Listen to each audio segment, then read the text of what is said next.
Miss Lee， 喂 Andy， 咦個樣咁神嘅？係啊，學校咧最近話想推行 AI 啊嘛，但係我對 AI 真係好陌生啊。我中學畢業咗之後就參加咗無師教室一個 Future Leaders 嘅 program，喺呢個 program 裏面我學咗少少 AI 同 high tech 嘅嘢，我哋不如一齊研究下咯。好啊。行咯。OK。Andy 啊，嗱我知道咧，你上年就參加咗無師教室嘅 Future Leaders Program 啊嘛。咁呢一個先導計劃咧就係以生活科技啦、mentor 陪伴啦同埋社區實踐為主嘅。我想知其實點解你會參加呢？咁喺呢一個嘅 program 裏面啦，咁就由 Kelvin 帶我哋去學點樣寫網站，同埋點樣用 AI 去輔助我哋去寫揼好一個網站。咁喺裏面啦，咁我哋就學到 HTML 啦、CSS 同 JavaScript 呢啲咁嘅編程語言。我哋亦都試過用呢啲編程語言去寫一個100人用嘅 AI 張圖平台。咁喺呢個過程之中啦，你最深刻嘅印象係咩呢？將 AI 由呢一個嘅直接俾答案你嘅方面，去變成一個輔助你去獲得答案嘅一個途徑咯。咁你完成咗呢個 program 之後咧，你有冇個人成長咗咧？多咗去對人係啦，就有感情啲，冇咁冰冷。我個人就好有成就感嘅，因為喺幫咗佢哋，見到佢哋嘅成長，咁我就覺得原來一個人係可以改變到另一個人咁多嘢㗎。原來可以由佢內向帶到佢變咗外向，變得更加自信。咁你實際上教咗班學生啲咩呢？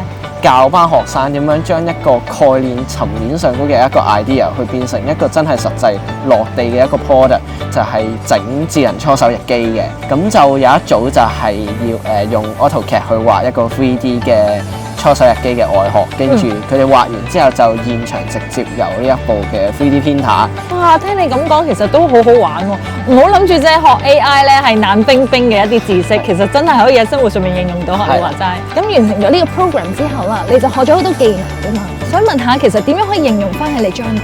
佢令我有一個目標，就係要整一個 AI teaching 嘅 platform 去幫班學生。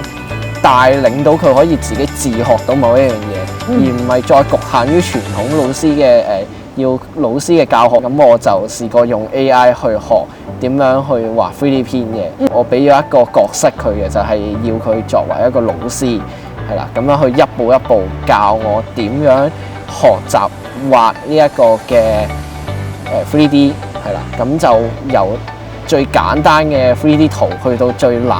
跟住去到後面，我自己有 idea， 自己可以自主去做到，唔需要再去佢教我。哦 ，OK， 咁如果呢個 platform 真係成功推出咗啦，咁你會希望啲學生點樣應用到佢？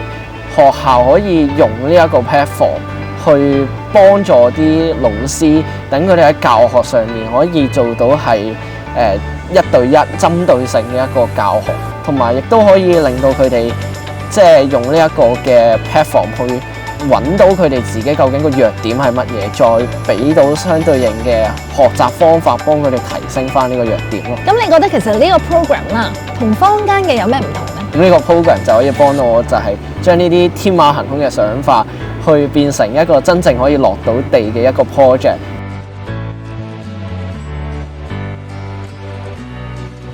無師教室致力描繪未來學校嘅藍圖。